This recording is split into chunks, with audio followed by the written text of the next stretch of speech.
Hello. When we started into calculus back in chapter 2, we talked about there are two main branches of calculus. Differential calculus, which calculating slopes of tangent lines and derivatives, and integral calculus, which talks about area.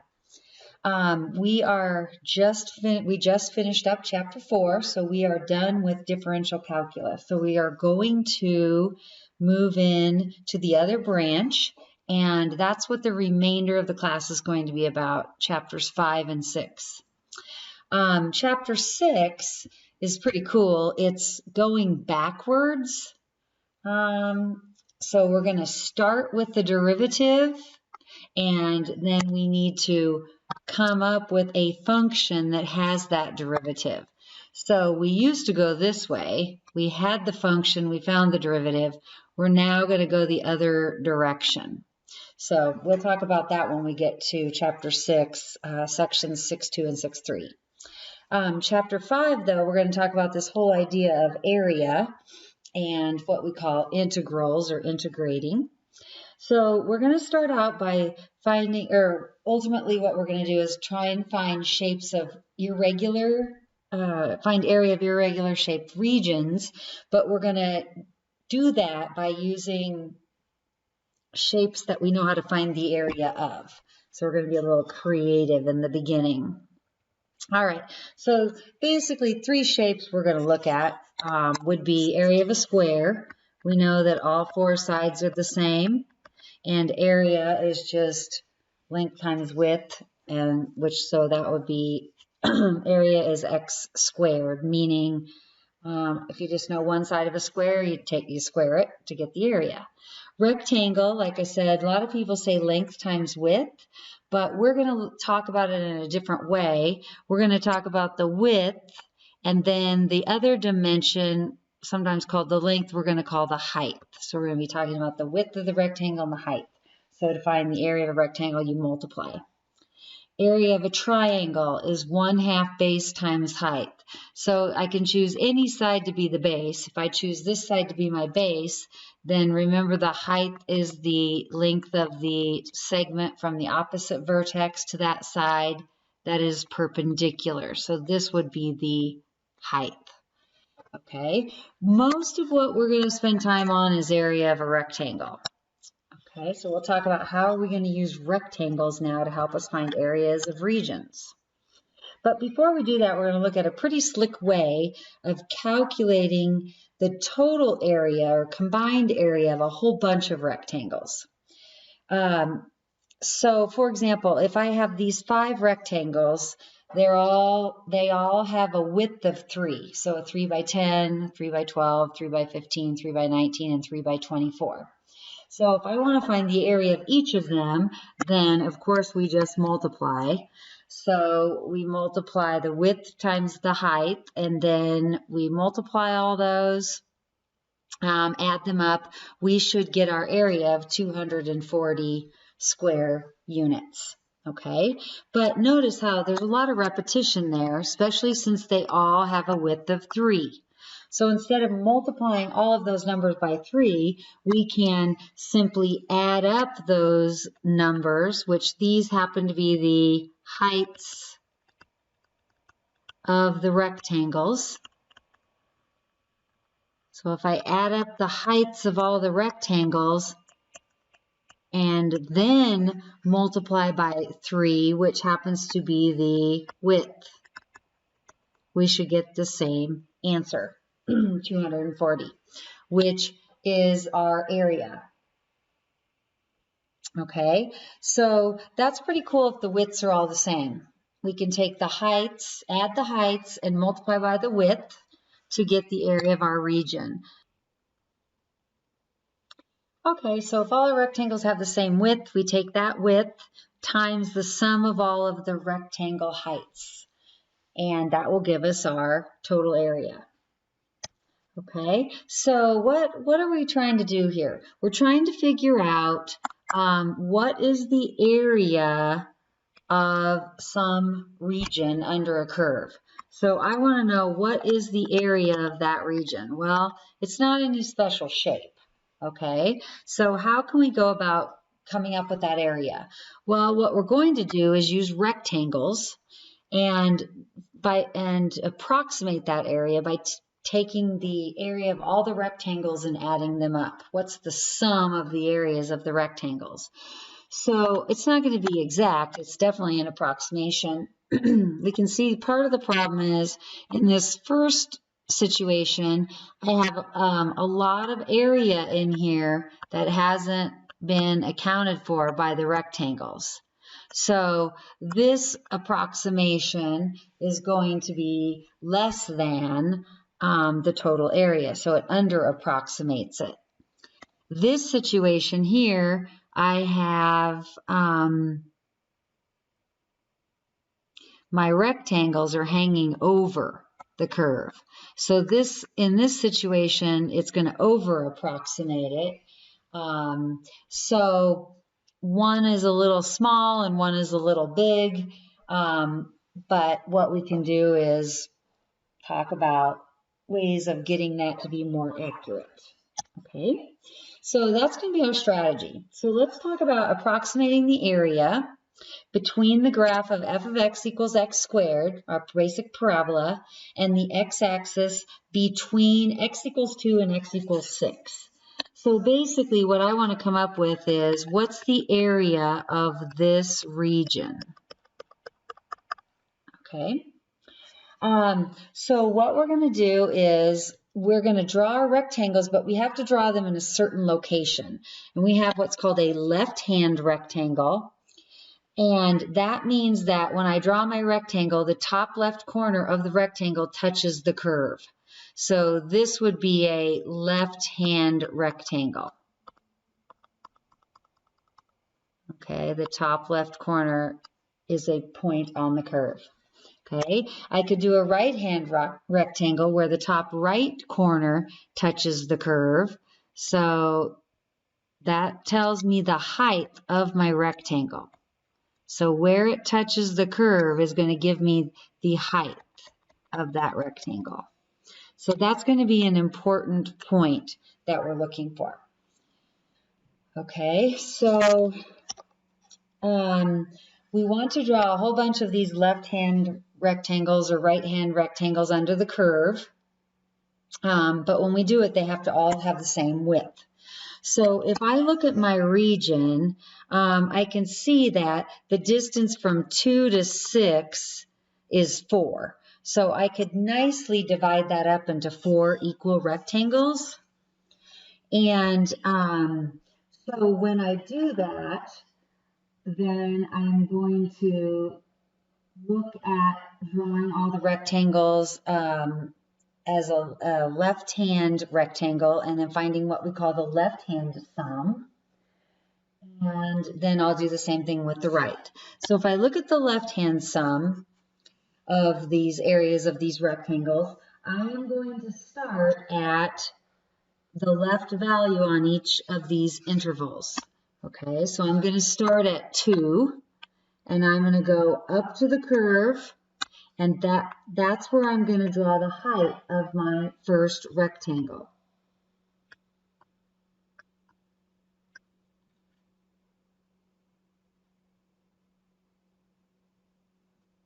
Okay, so I need to find basically the area of that.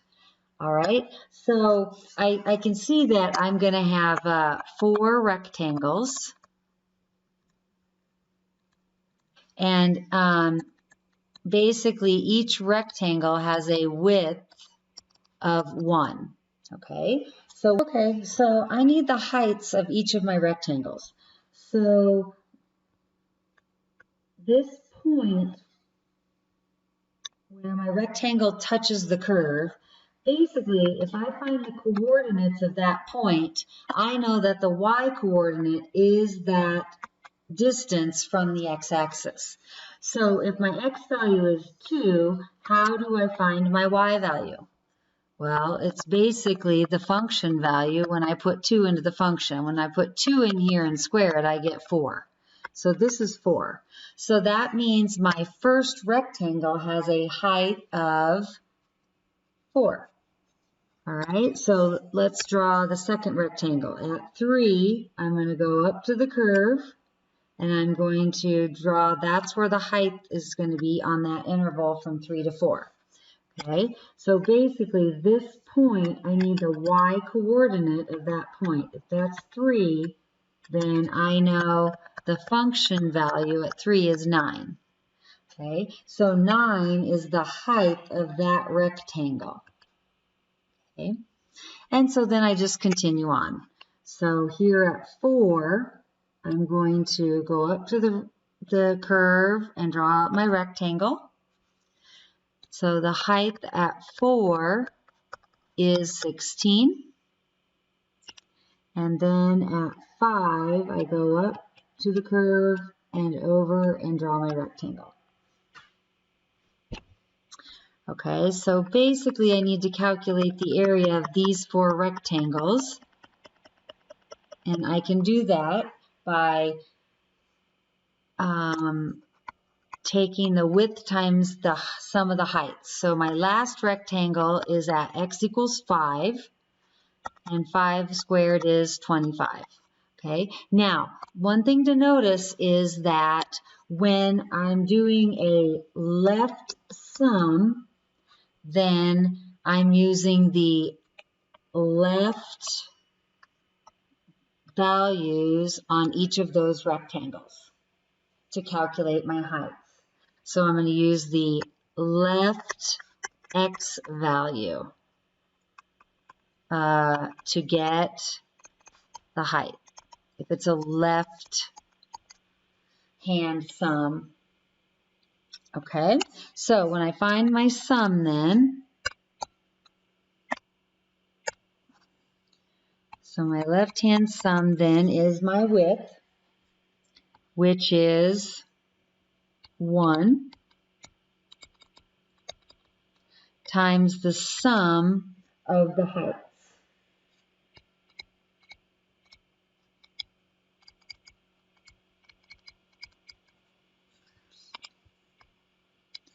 Okay, so the height at my left end point 2 is 4.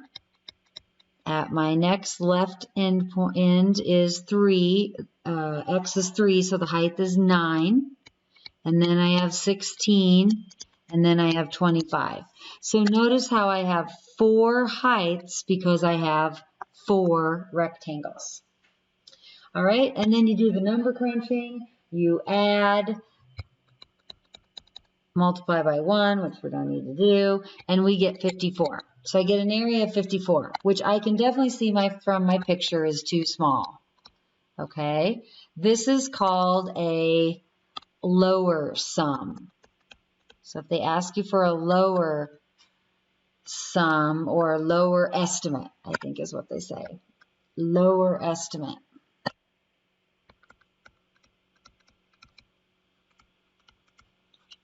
Then in this case, that would be the lower estimate of the area. Okay, so I want to get I want to get another estimate. Let's try it with the right-hand sum. Means we are going to use the right endpoint to calculate the height of each rectangle. So I still have 4 rectangles.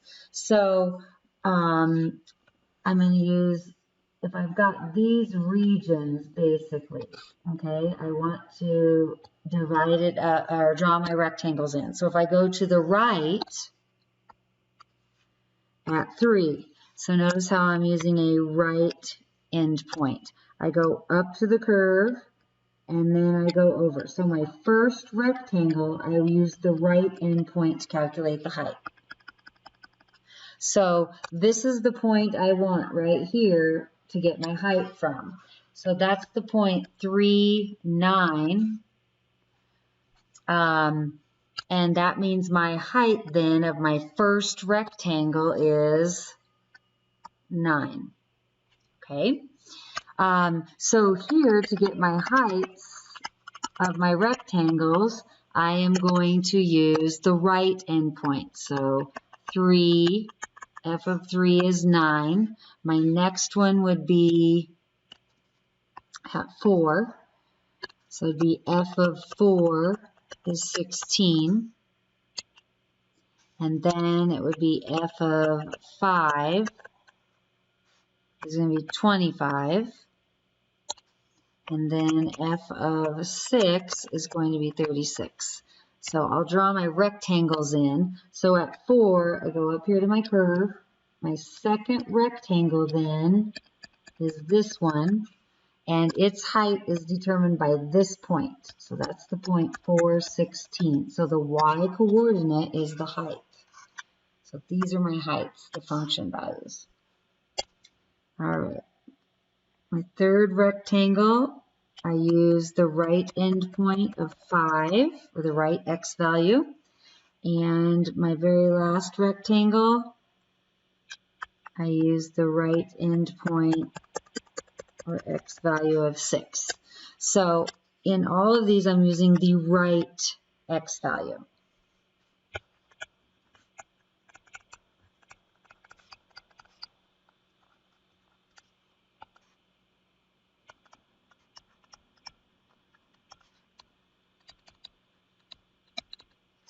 Okay, so now I'm going to find my right-hand sum.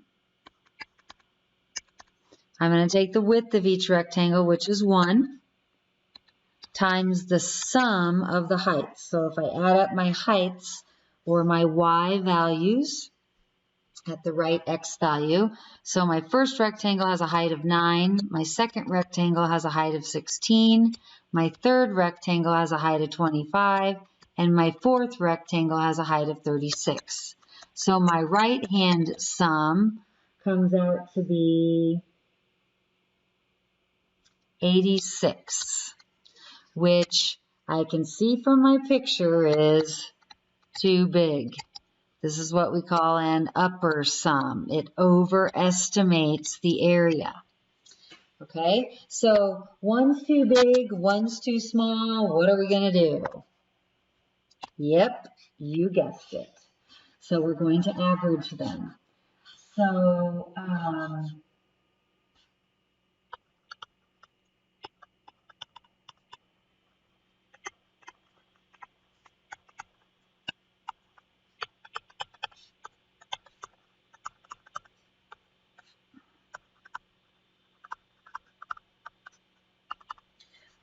I'm going to take the one that was too big, or it doesn't matter what order I add them in. So I had 54 was too small, 86 is too big, so I want something in between. The average would be right smack dab in the middle. Divide by 2, and I should get 70. So we say that this is our best estimate. Okay, this is our best estimate for the area under the curve. Now, you can calculate the actual area using a calculator. And down the road, you'll be able to do it with calculus. But my calculator says, and it gives me the exact area. The calculator says that the exact area is 69 1/3.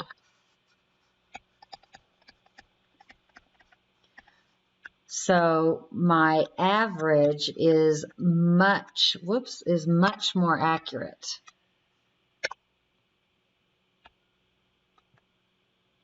Ugh. Okay. Now, the idea is to get better estimates for areas to make more rectangles. More rectangles, so that means that they're going to be narrower. So more rectangles.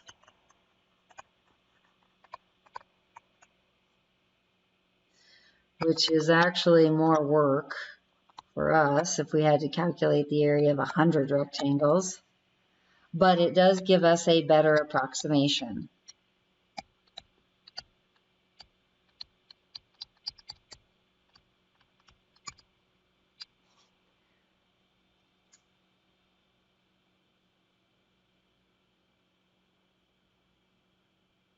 Okay, so how are you going to decide how many rectangles? You don't need to choose. You will be told. The book will tell you the number of rectangles, or on your homework list. If you see something like this on homework, n equals 5. That means 5 rectangles. So n is the, well, let's see. So that means you're going to draw 5 rectangles or calculate the area of 5. Okay? So let's talk about some of the other notation that we might have. Oh, one thing I should comment on. You should see there's some really good drawings in the book, page 237. It shows you how the more rectangles you have, the narrower the rectangles are, the better the approximation. So it's a really good diagram there to check out.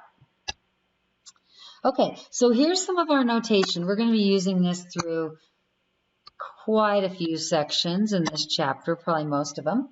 So when we're approximating area, or even when we're finding, well, we're not going to find exact area with rectangles, but some of this we'll use down the road. But n is going to represent the number of rectangles you're using for your approximation. A is going to be the x value to the far left of your area, and B is going to be the x value to the far right. Basically, where are you beginning, where are you ending? Okay, depending upon the units on your x-axis,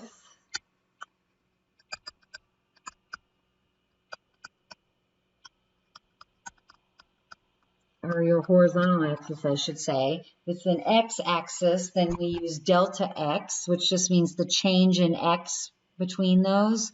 So it's telling me the width, okay? Or if it's my horizontal axis is time, I should say units on your horizontal axis, not x-axis.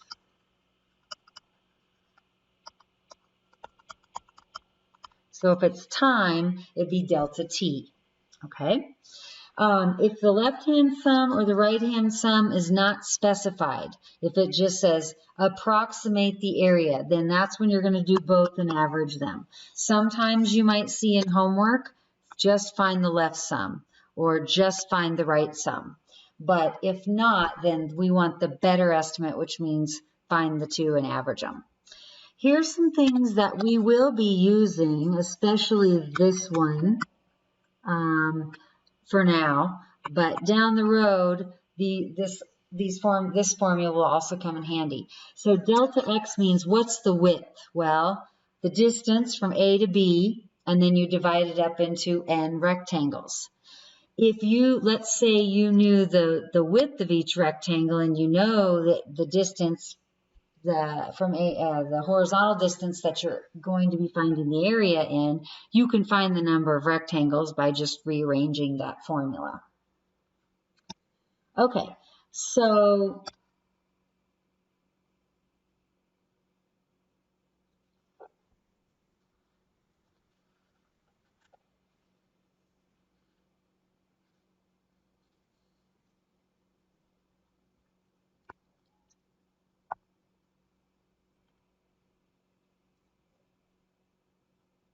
okay, let's look at another example. So approximate the area between the graph of the function f of x is 10 minus x squared and the x-axis between x equals 1 and x equals 3. Okay, so let's start using some of that new notation. So I know that A equals 1, because that's for my beginning value, and B equals 3, that's my ending x value. All right, I know that I'm going to do n equals 4 rectangles, and I need to know the width of each rectangle. So I need to know delta x.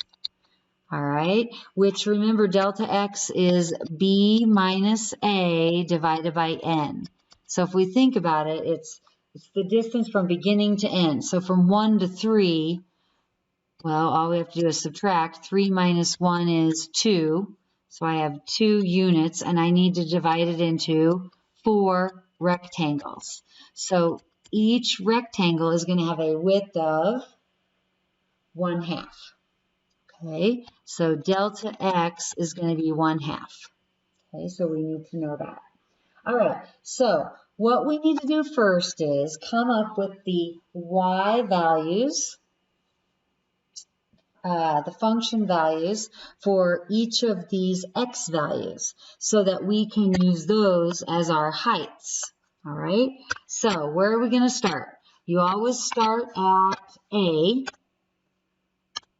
Okay, so I'm going to start at a, and a is going to be 1. All right, and then I'm going to count by delta x, or just continually add delta x. So I'm going to add delta x, which is 1/2. So 1 plus 1/2 is 1.5. Add delta x, add 1/2, which is 2. Add delta x, which is 2.5. And add delta x is 3. So I should start with a, continually add delta x's until I get to b. Okay, so we keep adding. So you can see that we basically have these distances between our values. Those are the widths of our rectangles. So I have 4 rectangles, even though I have 5 x values. All right, so to find the function values, you're just going to plug those into the function. And when you plug them in here, this is what's going to give you the height. All right, so if I plug in 1, I get 9. If I plug in 1.5, I get 7.75. If I plug in 2, I get 6. 2.5 will give me 3.75, and 3 will give me 1. Okay, so those are my y values, or function values. Okay, so what do I want to find? Let's find the left-hand sum.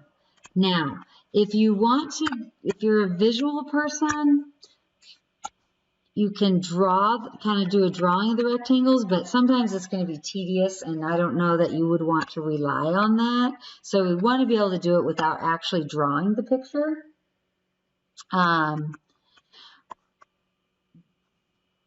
So let's think about this. So I need my width, which is delta x. So my width is 1/2. Or if you would like to use 0.5, that would totally be fine, since it's a terminating decimal. It's not anything like 1/3. Okay, and now I need the sum of the heights. So if we're doing the left-hand sum, then we start with the left value.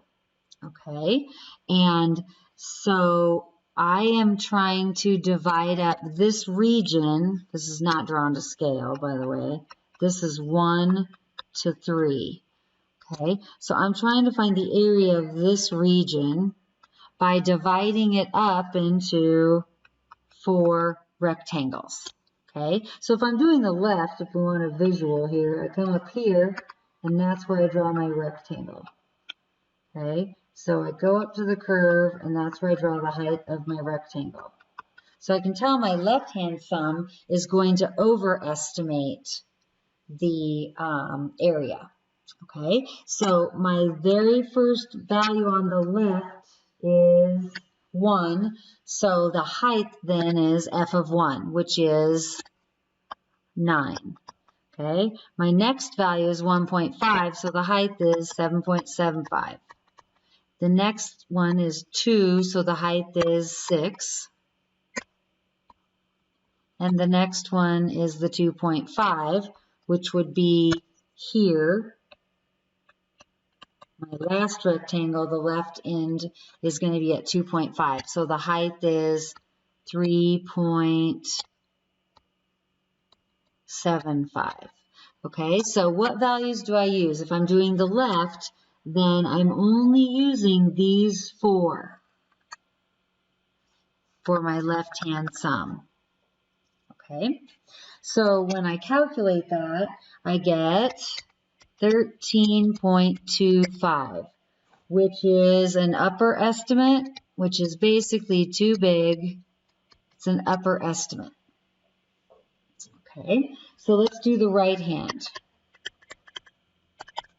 Okay, so now instead of starting at 1, I'm going to start at the right side of my first interval, which is going to be 1.5. Okay, once again, each rectangle is still a half. So here I'm going to start at 1.5, and I'm going to use the right endpoint, so I'm going to actually use these 4 values for my right hand estimate. So I'm going to do 7.75 plus 6 plus 3.75 plus 1. And when I do the math, should get 11.25, which is going to underestimate it if I look at it this way. Okay, so it's too small. So in this time, my right hand is a lower estimate and my left hand is an upper. And the reason that is because my function is decreasing. So the left hand sum will always be bigger. Okay, so what do we want? We want our best estimate, which is the average. So it's 13.25 plus 11.25 divided by 2, which comes out to be, oh, I'm sorry. Whoa, what happened? Whoops. I got the wrong number here, in the wrong line. Sorry about that. We'll fix that. Can't follow my own notes. So this is 9.25. If you've probably already punched in your calculator and know that. This is 9.25. There it is. 11.25 is my average. So that would be my best estimate. Okay. What's the calculator going to say? The calculator is going to say that the exact area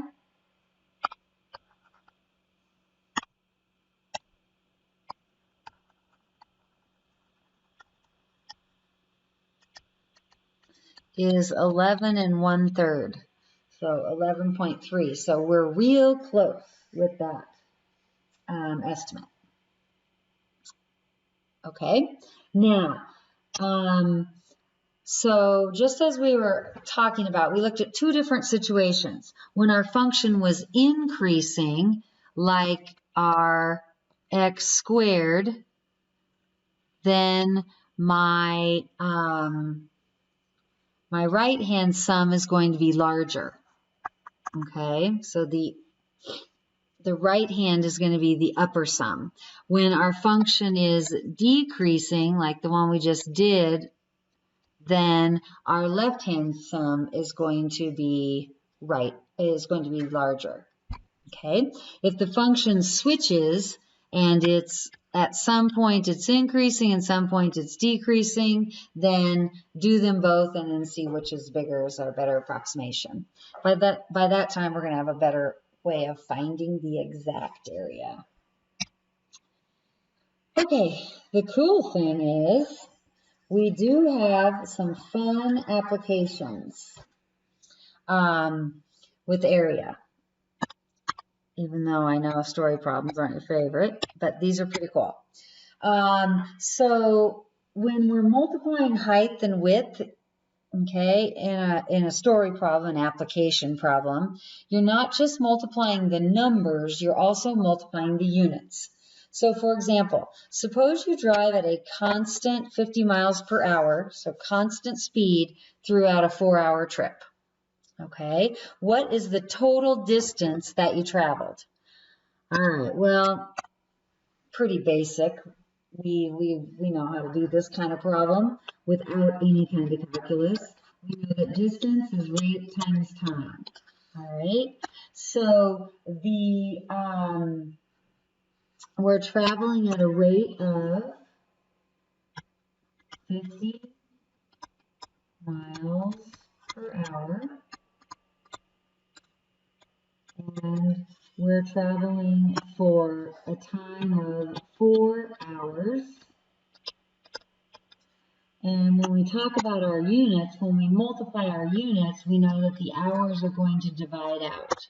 So we end up with 50 times 4 is 200.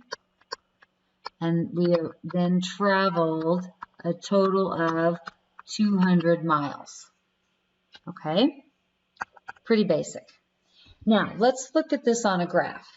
If my graph, my horizontal axis is the time in hours, my vertical axis is the speed or velocity in miles per hour, we can talk about graphing the velocity, graphing our speed, okay? So if I'm traveling for 4 hours, okay, the velocity at every minute during that hour is the same.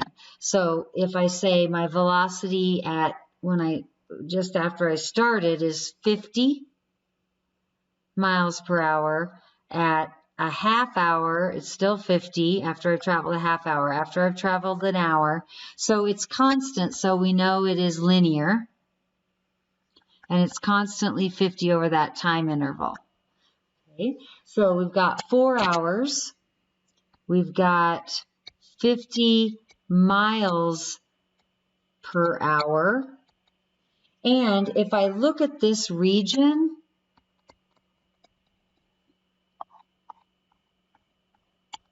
if I look at the area of a rectangle, I have 4 times 50 is 200. So the area of this region is 200. Okay, which happens to represent the total distance traveled. Okay, so if our velocity function is positive, which it is, positive 50, then the big idea here is that total distance traveled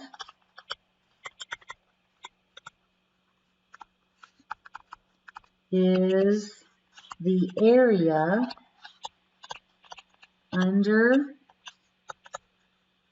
the velocity function or graph. Okay, so kind of cool. Let's look at another one. All right, so here our car starts at 10 miles per hour and increases velocity. So it's not at a constant speed. Its velocity is increasing, but it's increasing at a constant rate. Okay, up to 40 miles per hour for the course of 3 hours. Okay, then the car stays at 40 miles per hour for another 1.5 hours longer. What's the total distance it traveled? Okay, let's look at the graph to find out the total distance. All right, so when it started at 10 miles per hour. So at time 0 was 10 miles per hour. It says the velocity increases at a constant rate. Here's the key. Constant rate means that it is linear.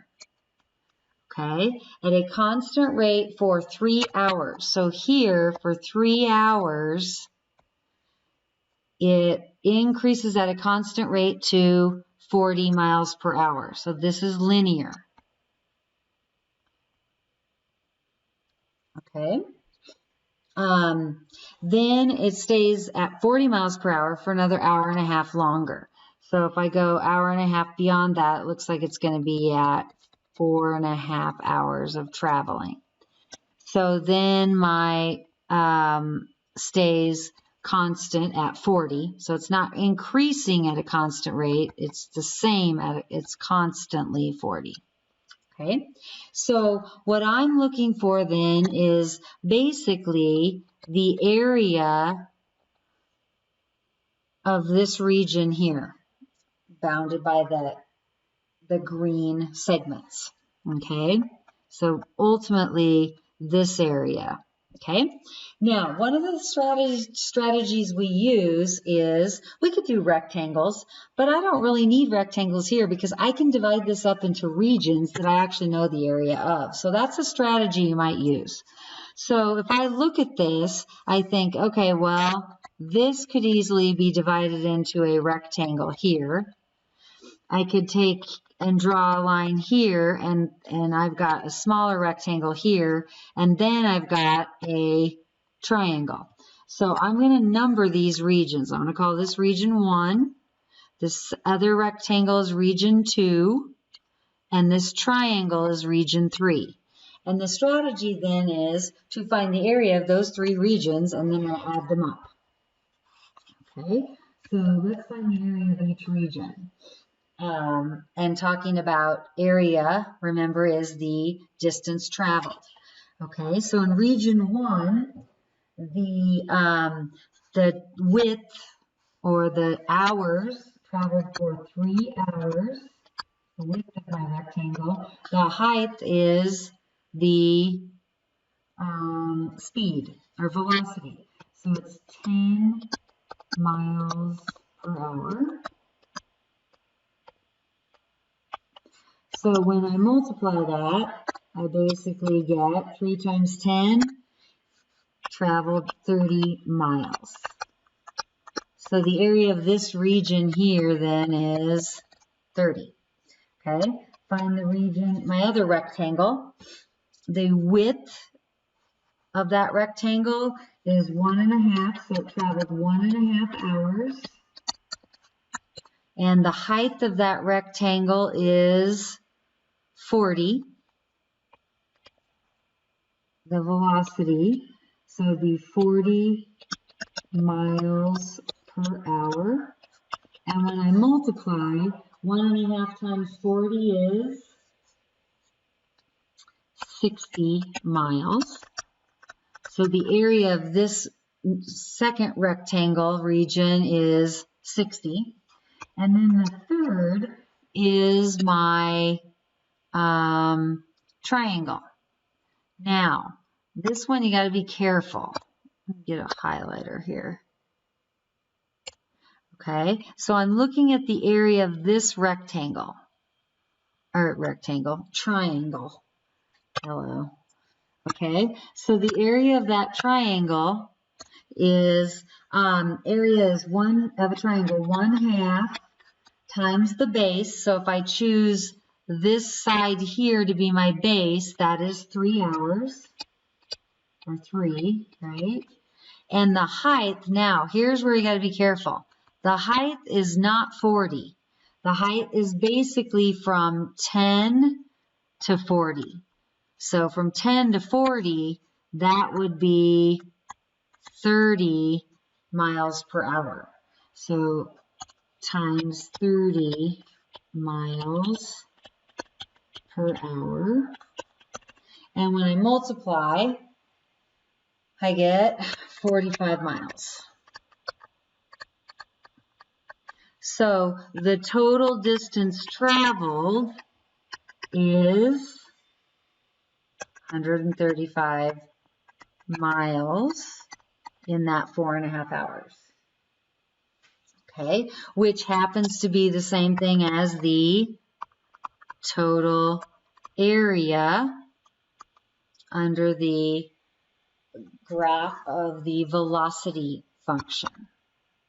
Okay, so kind of cool. So, and another strategy for finding area, dividing it up into other regions other than just rectangles. If the horizontal axis is time and the vertical axis is the rate of change. So, for example, if you're trying to find the total natural gas production in a certain amount of time, you would need to know what's the rate at which the the natural gas production is changing per year. So you need a rate of change in a certain amount of time, and then you can find the total accumulated amount. Find the total change in the value of a mutual fund. Did it increase by a certain amount or decrease by a certain amount during a certain period of time? Well, you have to know what rate was it increasing or decreasing. So we're not only looking at velocity and speed, but we're going to look at another one right now. So here's a problem in your section 5.1 homework, number 13 on page 240. So we're talking about Roger. He's running a marathon. His friend Jeff rides behind him on a bicycle and clocks his speed every 15 minutes. So he's not constantly keeping track of his speed. It's just every 15 minutes he's writing down how fast was he riding, or running, excuse me. I like riding better. Jeff was riding, Roger was running. So Roger starts out running strong, but after an hour and a half, he is exhausted, so he has to stop. I get that. Jeff's data is as follows. So the time since Roger started, he recorded his speed in miles per hour. Okay, so every 15 minutes. Now, here's the problem. Speed is a rate of change. It's in miles per hour. Time, so we have a time and we have a rate of change.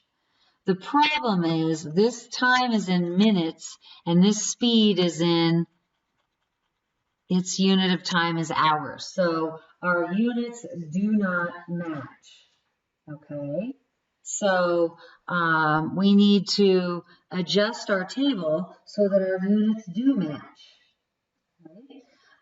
So what we should do is convert our time to hours. Okay, so I know that 0 minutes is 0 hours.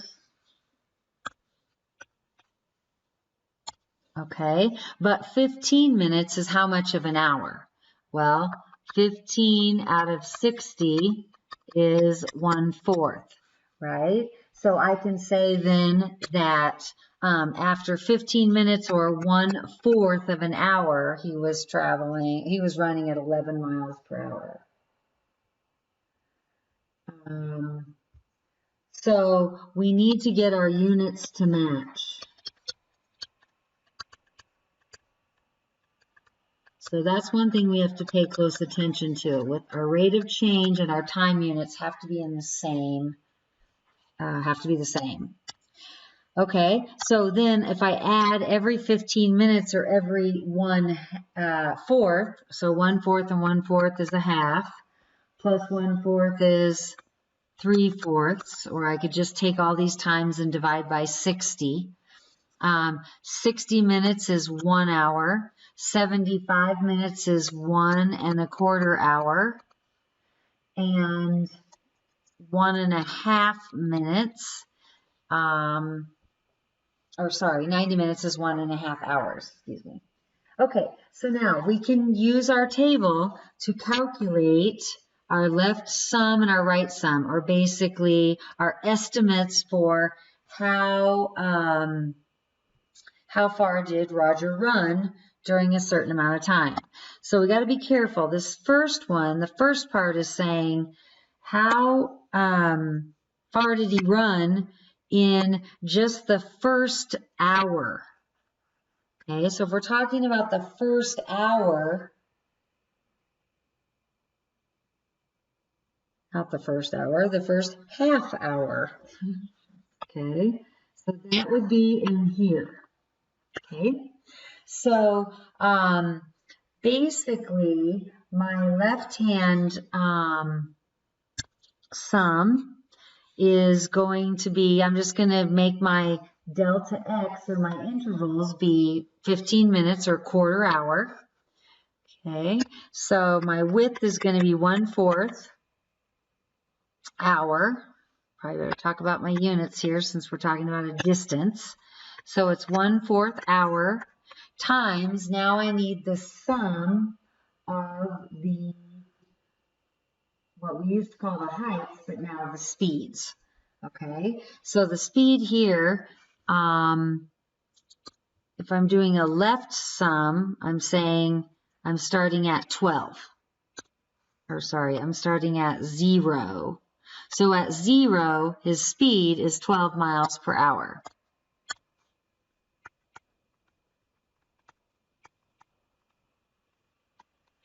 Okay, at my next time, 1/4, the speed was 11 miles per hour. Okay, so I basically have two rectangles that I'm finding the area of. So I'm taking 1/4 times 12 plus 11, because we know my hours are going to, I'm going to add those up and then my hours will cancel out. So 1/4 of 23 is 5.75 miles.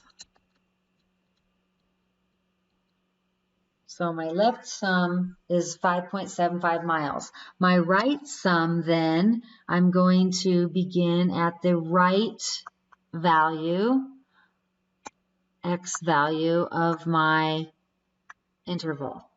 So let me do it this way. This is probably better. So I'm using these values for my left-hand sum, and I'm using these values for my right-hand sum. Okay, that probably looks better. All right. So once again, my intervals are 1/4 of an hour, my widths. And so my first one is going to be 11 miles per hour. And then 10 miles per hour would be my speeds, or like we were calling the height. So 1/4 of 21 is 5.25 miles. Okay, so my right sum comes up with an estimate of 5.25 miles. If I want the best estimate, then I would average those, add them up, divide by 2, and we get, or right smack dab in the middle, we can see it without really doing a lot of calculator work. Halfway between 5.25 and 5.75 is 5.5. So our best estimate is that he ran in that hour and a half 5.5 miles. Okay, the second part now is asking for the entire hour and a half. Okay, so that means we're using all of those values. Okay, so when I do my left-hand sum, once again, it's 1/4. I'm not going to put the units in it this time, but I need my left value. So I start at 12 and then I go up to 7. So it'd be 12 plus 11 plus 10 plus 10 plus 8 plus 7. Now let's think about this for a minute. That means we have 1, 2, 3, 4, 5, 6 values here, 6 heights, which means I should have 6 intervals. So do I have 6 intervals here? This is delta x is 1/4, or delta t, I should say.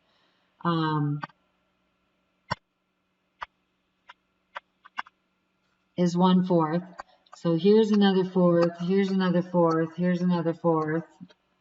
So I have 1, 2, 3, 4, 5, 6. Okay, 6 spacings, basically. So if I did the right-hand sum, then it would be, I'm just starting with the second one, 11, and then going down to 0.